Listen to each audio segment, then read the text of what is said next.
Duplicate કાળા મરીની factory રાજ્યમાં તહેવારોમાં અખાદ્ય મસાલાથી સાવધાન ખેડા જિલ્લામાં ઝડપાયો અખાદ્ય મરીનો જથ્થો અખાદ્ય કાળા મરી અને ભેળસેળનો પદાર્થ ઝડપાયો નડિયાદના ડભાણ ભાટિયા વિસ્તારમાં ફૂડ એન્ડ ડ્રગ્સ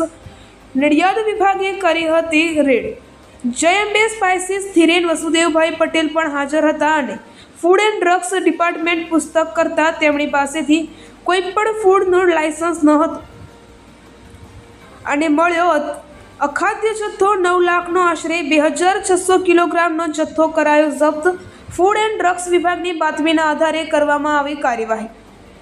FSSAIનું લાયસન્સ પણ ન હોવાનું આવ્યું સામેલ સેમ્પલો લઈ ગુજરાત રાજ્યના ફૂડ લેબોરેટરીમાં મોકલ્યા અને આગળની કાર્યવાહી હાથ ધરવામાં આવી।